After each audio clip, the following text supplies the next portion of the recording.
held its first debate over the weekend. The economy is expected to expand 2.5% this year. Boosting Korea's ties with its global partners on the sidelines of the status UN summit. A massive drone attack on Ukraine overnight on Monday and Tuesday.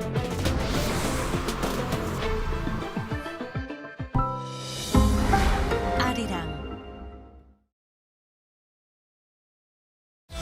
Introducing Korean broadcast content that you won't be able to stop watching. For weary modern souls, Dr. Romantic, the quirky genius doctor of Puldam Hospital, prescribes heartwarming tales of humanity. A couple together for 7 years sees their rose-tinted glasses shatter. Can they keep their relationship alive? Discover the raw stories of youth, work, and love. Beyond what social media can show, experience the vibrant Korea through its hidden gems. Mama, the ultimate K-pop festival for global fans. Find your star in a feast of trendy music and electrifying performances. Now, the whole world enjoys it together.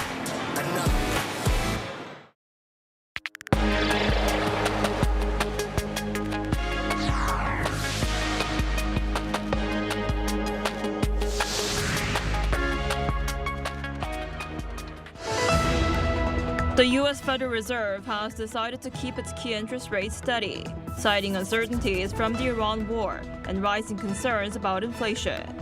But the decision was the most divided in decades, with 8 officials voting to hold rates and 4 dissenting. Samsung Electronics has reported an over 8-fold increase in first quarter operating profits. The company posted an operating profit of 57 trillion Korean won, or around $38.5 billion. U.S. President Donald Trump has said his administration is reviewing a possible reduction of American troops stationed in Germany, following his criticism of the German chancellor over the war in Iran on Tuesday. Hello and thanks for joining us on Arirang News. The U.S. Federal Reserve has held rates steady for a third straight meeting amid war-driven inflation fears and economic uncertainty. As nominee Kevin Walsh nears confirmation, Korea's central bank has voiced concerns over the outlook for U.S. monetary policy. Our Kim Jun-ho reports. The U.S. Federal Reserve left interest rates unchanged at 3.5 to 3.75% on Wednesday, in what is likely to be Jerome Powell's final meeting as Fed chair.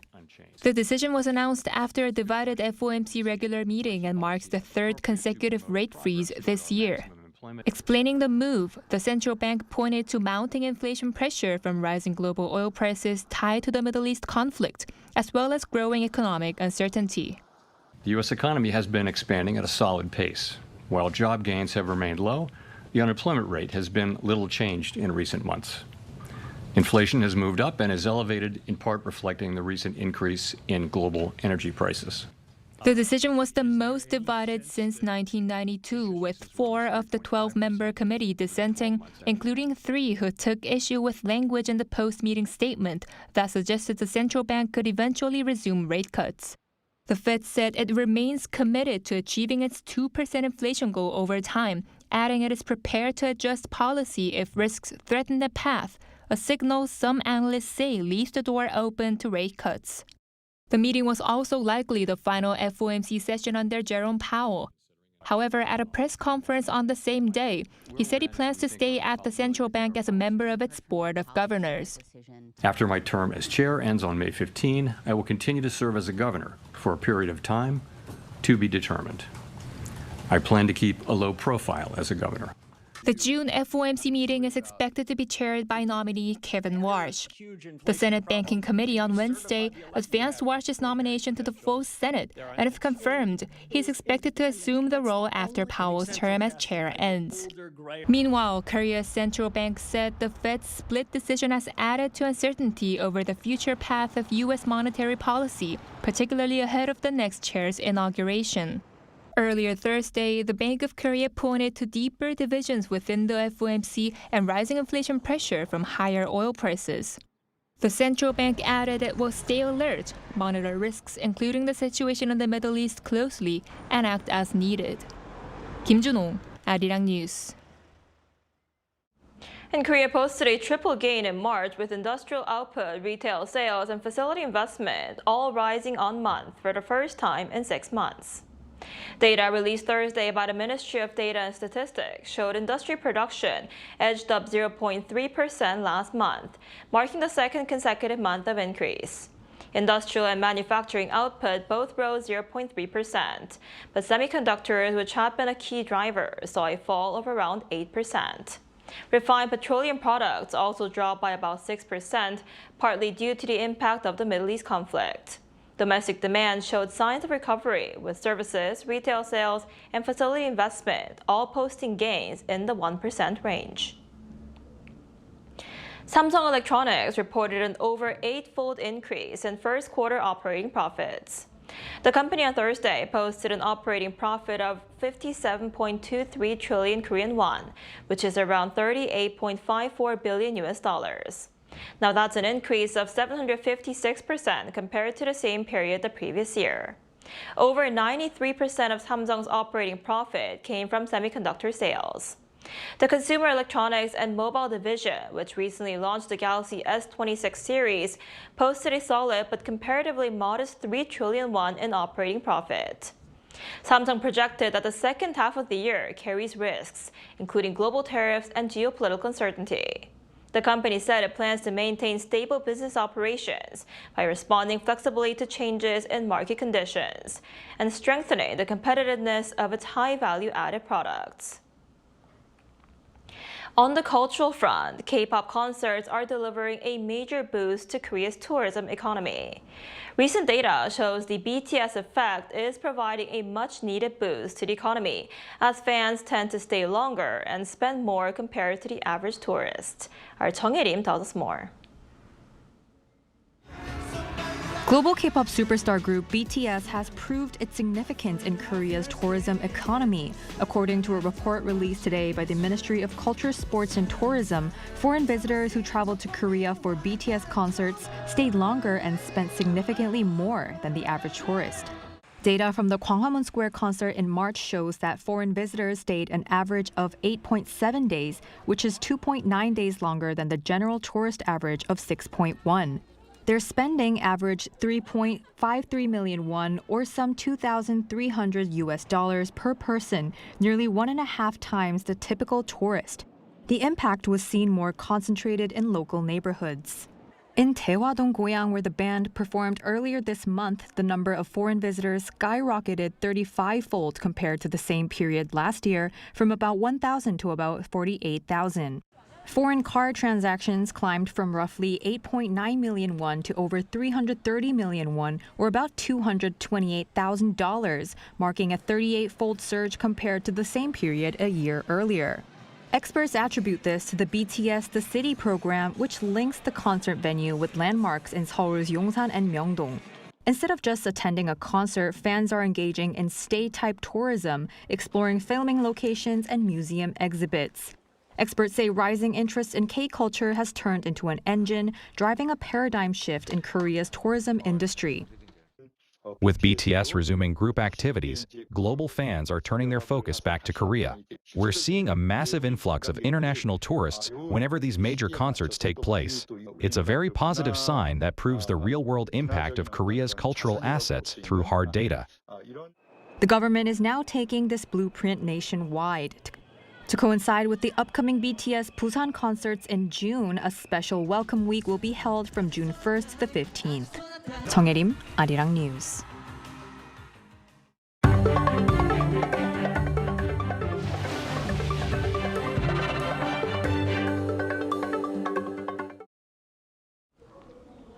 As Washington ramps up pressure on Tehran to strike a deal, U.S. President Donald Trump has signaled a prolonged naval blockade of Iranian ports. Now the move comes as the U.S. defends its costly military operations with a warning that Iran's nuclear strategy mirrors that of North Korea. Our Lee Seung-jae has more. U.S. President Donald Trump is weighing options to ease the global energy impact of a potential long-term blockade of Iran as tensions in the region remain unresolved. According to a White House official on Wednesday, Trump met with major oil executives the day before to discuss ways to mitigate disruptions as the United States continues efforts to pressure Tehran through a naval blockade targeting its oil exports. The blockade is aimed at forcing Iran to reopen the Strait of Hormuz, a critical global shipping route. Speaking to reporters, Trump praised the operation and signaled it could remain in place for an extended period and urged Iran to move quickly toward a deal. Well, the blockade is genius, okay? The blockade has been 100% foolproof. It shows how good our Navy is, I can tell you that. Nobody's going to play games. We have the greatest military in the world, and I built much of it during my first term, and we've been building it since, and the greatest anywhere in the world. No. Trump has also voiced strong support for the United Arab Emirates' decision to leave OPEC, calling it a positive step toward lowering global energy prices. He said the move could help bring down the cost of oil and gasoline, adding that internal challenges within the cartel may be driving member countries to reconsider their positions. At the same time, U.S. Defense Secretary Pete Hegseth defended Washington's military actions against Iran during a congressional hearing, where officials estimated the cost of operations has reached $25 billion. Hegseth warned that Iran's nuclear ambitions reflect a pattern seen in North Korea, arguing that Tehran, like Pyongyang, is building a conventional missile shield to support its pursuit of nuclear weapons. It's the North Korea strategy. You know this very well. The North Korea strategy was use conventional missiles to prevent anybody from challenging them so they could slow walk their way to a weapon. He described North Korea's program as a key lesson for policymakers, underscoring the urgency of countering similar developments in Iran. Lee Seung-jae, Arirang News. And the U.S. government is reportedly reviewing the possibility of reducing the number of American soldiers stationed in Germany. According to U.S. President Donald Trump on Truth Social on Wednesday, Washington is evaluating a potential troop drawdown and that a decision will be made in the near future. The remarks come amid growing dissatisfaction in Germany over the conflict with Iran. Earlier this week, German Chancellor Friedrich Merz openly criticized the United States, saying it had entered the war without a clear strategy and was being humiliated by Iran's leadership. Merz also warned that the prolonged blockade of the Strait of Hormuz is delivering a direct energy shock to Europe and proposed a European-led initiative to deploy German minesweepers to help clear naval mines in the critical waterway. Amid concerns that friction over e-commerce giant Coupang's legal case may be stalling security talks between Seoul and Washington, our Oh Soo-young spoke with a former U.S. diplomat who says the alliance itself remains firm but should be managed. Korea and the United States should focus on building a future nuclear and high-tech partnership, overcoming commercial sticking points in their bilateral relations. That's according to Henry Haggard, a former U.S. State Department official, now a senior advisor at West Exec Advisors. He spoke with Arirang News amid concerns in Seoul that corporate disputes are affecting sensitive security talks, after more than 50 U.S. lawmakers in Washington raised concerns over regulatory treatment of U.S.-linked firms including Coupang. Seoul and Washington's joint bilateral fact sheet last year was expected to pave the way for discussions on advancing cooperation in nuclear power submarines, as well as fuel processing and enrichment under the existing civil nuclear framework. However, talks have been stalled for at least 2 months this year, despite the strategic interest for both sides. As Washington calls on its allies to build their own capabilities and invest in U.S. industries, Korea is ready to be a key partner with a $350 billion investment framework and the industrial base to support U.S. shipbuilding and nuclear supply chains. So this unlocks a new level of cooperation. It allows and it encourages and works towards less reliance on Russia. I think there's also a significant knock-on effect into the civil nuclear space. Just the fact that we're working more on all things nuclear, I think will also build the natural conversation towards more cooperation on small modular reactors, on traditional reactors, in a space that again represents, over $1 trillion of market share, market over the next 25 years. National Security Advisor Ri Sung-lak has acknowledged that the Coupang case is affecting the atmosphere of Korea-U.S. consultations and stressed the two issues must remain separate. He said the alliance requires constant management, describing it as a garden that needs ongoing care. Haggard said commercial disputes have risen time and time again, but are simply part of growing pains. It's not just about the security relationship, it's also this technological relationship and this very advanced relationship. That's where we should be heading. To do that, we have to find a way to manage Korea's regulatory evolution, and the U.S. has to understand how Korea works such that they can match that pace and that evolution and profit from it. Really, I mean, it's a win-win. Amid concerns, Haggard expressed confidence that the alliance itself is not being undermined and remains on course towards a more strategic partnership. Oh Soo-young, Arirang News. A day after the appellate verdict for former First Lady Kim Gun-hee, the court on Wednesday delivered its second instance ruling in the case against former President Yoon Suk-yeol on charges that included the obstruction of his arrest. Our political correspondent An Sung-jin has the details. 7 years. A special appellate panel at the Seoul High Court dedicated to insurrection-related cases sentenced former President Yoon Suk-yeol to 7 years for obstructing his own arrest and related charges on Wednesday afternoon. The defendant is hereby sentenced to 7 years of imprisonment. This is more than the first ruling, which was 5 years, but less than what prosecutors had appealed for, which was 10 years. Yoon's defense team stated that they will be appealing. The appellate ruling for Yoon, which began at 3 p.m., was live-streamed, and the verdict was handed down at around 4 p.m. The court cited a range of factors in making the decision: violation of the Presidential Security Act for ordering the deletion of secure phone records, obstruction of martial law declaration documents, abuse of power, and special obstruction of public officials and execution of duties during Yoon's first attempt to block arrest. This marks the first appellate decision tied to allegations surrounding the December 3rd martial law declaration and the inaugural case handled by the court's insurrection-focused division. Former President Yoon Suk-yeol faced multiple charges, including allegedly mobilizing the Presidential Security Service to obstruct the execution of an arrest warrant by the Corruption Investigation Office for high-ranking officials. He's also accused of convening a flawed meeting ahead of declaring the emergency martial law and drafting the martial law proclamation, destroying it, and ordering the deletion of secure phone call records. In the initial trial held in January, the court sentenced him to 5 years in prison, which the prosecutors from the special counsel appealed, arguing it was too lenient, leading to this appeal. Meanwhile, in a separate case on charges of leading an insurrection, Yoon was sentenced to life imprisonment in February, with the appellate trial currently underway. An Sung-jin, Arirang News.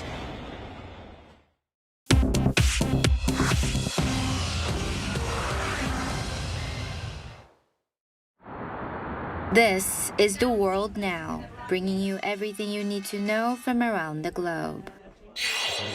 U.S. President Donald Trump said on Wednesday he discussed a possible ceasefire in Ukraine during a 90-minute phone call with Russian President Vladimir Putin. The Kremlin also said Putin proposed a temporary halt to mark the World War II victory anniversary on May 9th. Trump told reporters he floated the idea of a ceasefire and added he thinks Putin might go along with it. A similar truce announced by Putin last year lasted 3 days but was never agreed with Kyiv. Trump also said Putin offered assistance on the issue of Iran's enriched uranium, but he told Putin he first wanted him focused on ending the war in Ukraine. In North London on Wednesday, 2 Jewish men were stabbed on the street. Both men are in hospital in stable condition. A 45-year-old suspect was arrested after police brought him down with a taser. London's police chief said the suspect had a history of serious violence and mental health issues. British Prime Minister Keir Starmer called the attack utterly appalling and pledged increased funding for Jewish community security. North London's Jewish community has also been the target of recent arson attacks. All 4 of America's largest technology companies beat Wall Street expectations in their quarterly earnings reports on Wednesday, but market reaction was mixed, with investors focused less on what these companies earned and more on what they plan to spend. Alphabet rose nearly 7% after hours after its cloud unit reported 63% growth and its total revenue hit nearly $110 billion. Amazon gained 4% on strong revenue of $181 billion. Microsoft was little changed despite beating forecasts, but Meta was the outlier, falling over 6% after hours after raising its 2026 spending plan to as much as $145 billion. President Trump says his administration will release as much information as possible on UFOs in the near future. He said on Wednesday that a government review has turned up, quote, a number of interesting documents. Trump set the review in motion back in February, directing agencies to open records on unidentified aerial phenomena. Prior Pentagon investigations concluded no proof of extraterrestrial activity on Earth has ever been found. Chu Ji-hyun, Arirang News.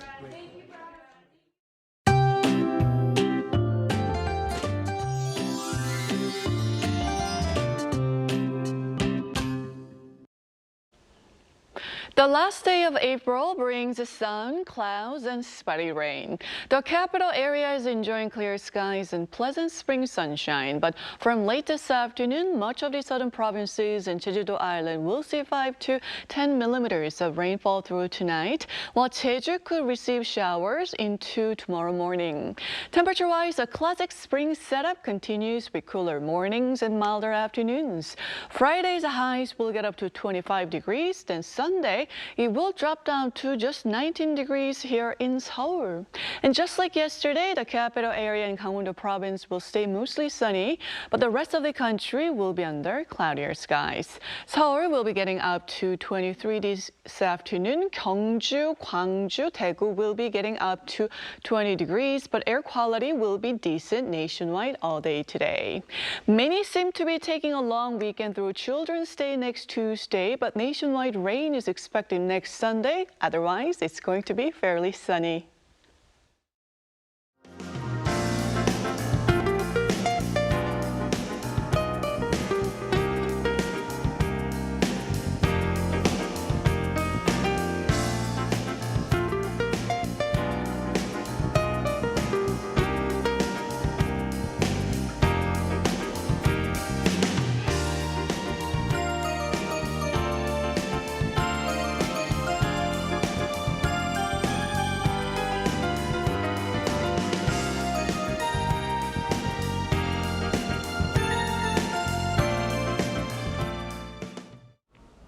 That's all we have for today's noon edition of Arirang News. Thank you for watching. We'll be back at 5 p.m. Korea time. Stay tuned.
안녕하십니까. 국회 문화체육관광위원회 위원장을 맡고 있는 김교웅 의원입니다. 아리랑 국제방송의 창립 30주년을 진심으로 축하드립니다. 아리랑 국제방송은 지난 30년 동안 대한민국의 문화와 가치를 비롯한 다양한 이야기를 전 세계 시청자들에게 전해온 글로벌 공공외교 플랫폼이었습니다. 특히 K-팝을 비롯한 K-컨텐츠, K-컬처가 전 세계의 뜨거운 관심과 사랑을 받고 있는 가운데 대한민국과 세계를 잇는 문화의 소통 창구로서 아리랑 국제방송은 중요한 역할을 해왔습니다. 앞으로도 아리랑 국제방송이 대한민국을 대표하는 국제방송으로서 세계 시민들과 더욱 깊이 교류하고 한국 문화의 매력을 전 세계에 널리 알리는 가교로서 그 역할을 다할 수 있기를 기대합니다. 다시 한번 창립 30주년을 축하드리며 아리랑 국제방송의 새로운 도약